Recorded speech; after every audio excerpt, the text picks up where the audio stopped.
জানিয়ে দিলাম। এবার তাড়াতাড়ি উত্তর দিও দুঃখ মিয়া।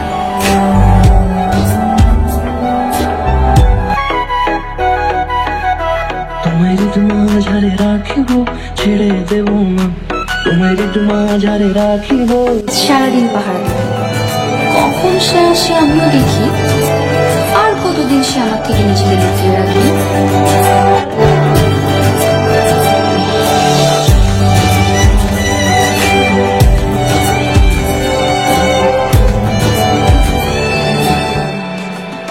কিরে তুই সারাদিন একা একা বারান্দা বসে থাকিস কেন? কিছু না, এমনিই বসে আছি।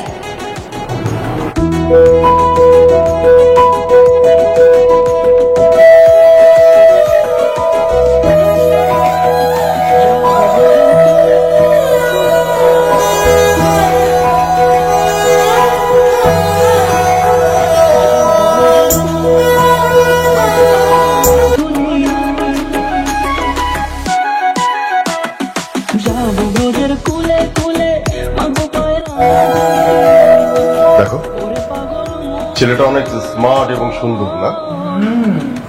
খুব সুন্দর মাশাআল্লাহ। দেখ মা, ছেলেটাকে দেখলেই তোর পছন্দ হবে।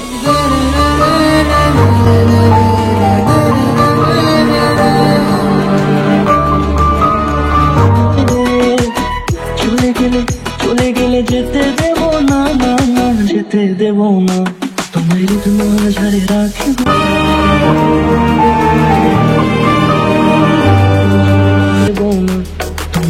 মাঝারে রাখিব ছেড়ে দেব না, তোমার কিছু তো একটা হয়েছে, বল না মা। আসলে আমি একজনকে খুঁজতেছি অনেকদিন ধরে, কিন্তু পাচ্ছি না। কাকে? ছেলেকে। শোন মা, আমার মনে হয় পাড়ার কোনো দুষ্টু ছেলেই কাজ করেছে। না মা, এতটা সাজিয়ে গুছিয়ে কেউ দুষ্টামি করবে না। আমি মনে প্রাণে বিশ্বাস করি এই মানুষটা আমাকে ভালোবাসে। আমিও তার চিঠির প্রেমে পড়ছি মা। এইসব চিন্তা মাথা থেকে বাদ দে। এই একটা ছেলের কারণে কেউ খাওয়া দাওয়া সব বন্ধ করে বসে থাকে? বল আমাকে। তোর বাবা খেতে যাচ্ছে, আয়।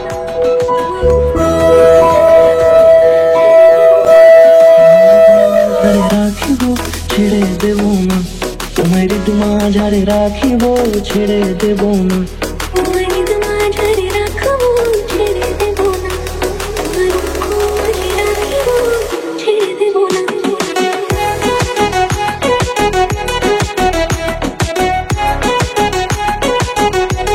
আপনি কোথায় হারিয়ে গেলেন?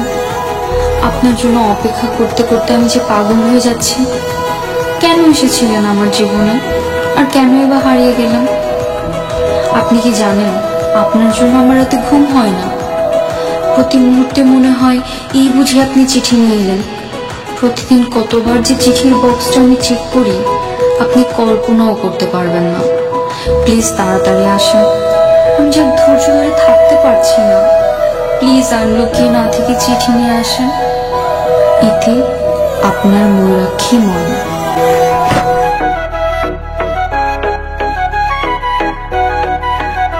তোমার মাঝারে রাখিব ছেড়ে দেব না, তোমার মাঝারে রাখিব ছেড়ে দেব না। ওরে ছেড়ে দিলে সোনার গৌর আর পাবো না, খেপা ছেড়ে দিলে সোনার গৌর আর পাবো না, না না ছেড়ে দেব। আপনি এখানে কেন এসেছেন? তুমি ময়না তাই না? হ্যাঁ, কিন্তু আপনি? আরে তুমি আমাকে চিনতে পারোনি? কিরে মামা, কে এসেছে? আর হ্যাঁ, আদনান এসেছো। এসো এসো, ভিতরে এসো, বাইরে দাঁড়িয়ে আছে কেন? এসো। এটা কে মা? ছেলেটা তোর বাবার বন্ধু ছিল আদনান, ওর সাথে বিয়ে ঠিক করেছে। বিয়ে? হ্যাঁ। আমার বিয়ে মানে আমি কি এখন বিয়ে করব বলেছি? আশ্চর্য, তোর বলতে হবে কেন? আমরা তোর বাবা মা হিসেবে তোর বিয়ে ঠিক করতে পারি না? কিন্তু মা।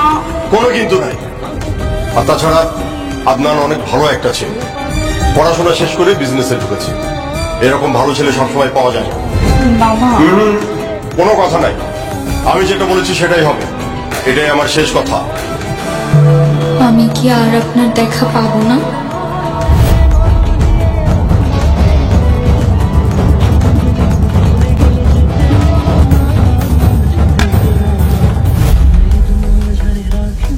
ছেড়ে দেব না তোমার মাঝারে রাখিব, ছেড়ে দেব না তোমার মাঝারে রাখিব, ছেড়ে দেব না তোমার মাঝারে রাখিব, ছেড়ে দেব না।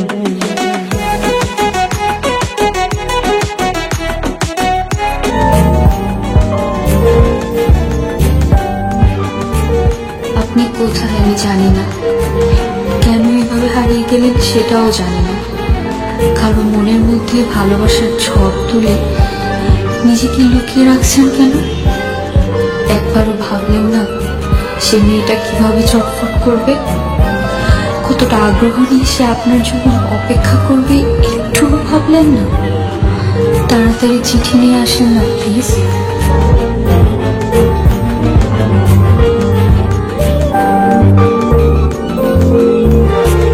কতগুলো দিন পার হয়ে গেল, কাউকে না দেখে এতটা ভালোবাসা যে আমি কোনোদিন কল্পনাও করিনি। আপনাকে কোনোদিন দেখিনি, কিন্তু এই মনের মধ্যে আপনার জন্য কতটা স্থান ছিল সেটা হয়তো কোনোদিন বোঝাতে পারবো না। আগামীকাল আমার বিয়ে, বাবা আমার পছন্দের ছেলের সঙ্গে বিয়ে হচ্ছে। আপনি থাকলে আজকে আমাকে কাঁদতে কাঁদতে চিঠি লিখতে হতো না, হয়তো কাঁদতাম। আশ্চর্য ব্যাপার হচ্ছে আমি যার জন্য কাঁদছি তাকে কোনোদিন দেখতেই পেলাম না। আমার এই চিঠি আপনার হাতে পৌঁছাবে কিনা আমি সেটাও জানি না, তবু আপনার জন্য লিখে রেখে গেলাম। এভাবেই যদি আড়াল হবেন তাহলে কেন আলো হয়ে ধরা দিয়েছিলেন বলতে পারেন? আপনি ভালো থাকবেন, আমি ভালো নেই।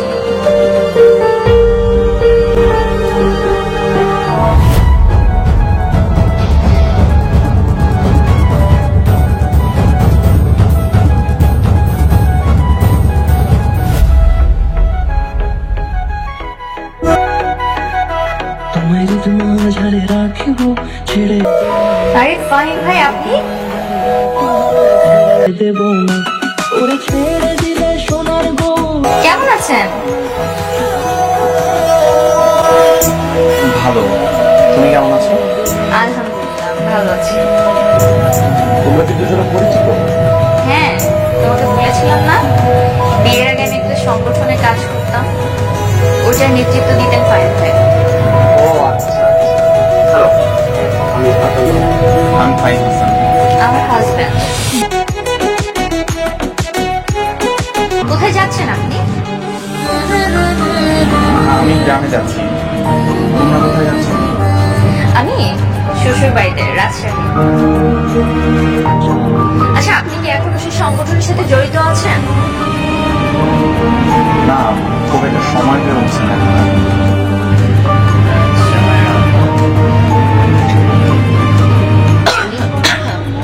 কি হলো, কাশতেছো কেন?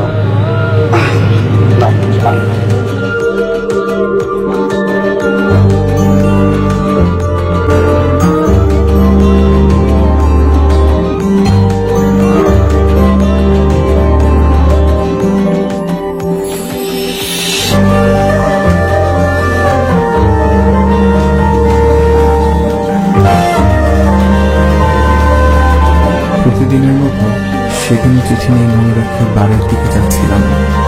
হঠাৎ রাস্তায় একটা দৃশ্য দেখে থামতে হলো। ক্ষমতাসীন এক নেতার লোক রাস্তার পাশে গাছ কাটছিল, অনেকেই দাঁড়িয়ে দাঁড়িয়ে দেখছিল। আমি বাধ্য হয়ে প্রতিবাদ করতে গেলাম, বোঝাতে চেষ্টা করলাম এগুলো অন্যায়, মানুষের ক্ষতি হবে। কিন্তু না, তারা কিছুতেই আমার কথা শুনতে রাজি হলো না।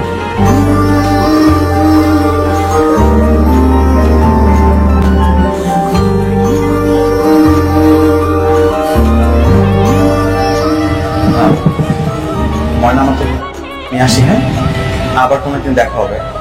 আসি ভাই, ভালো থেকো। আচ্ছা, দোয়া করো, হ্যাঁ। তুমি একটু বসো, নি এক্ষুনি আসছি।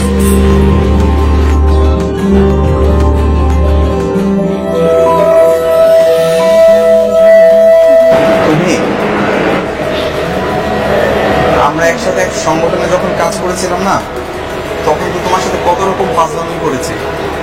তুমি এগুলো নিয়ে তোমার মনের মধ্যে কোনো অভিযোগ জমিয়ে রেখো না, কেমন? আর তুমি সবসময় ভালো থেকো। আপনিও ভালো থেকেন দুঃখ মিয়া।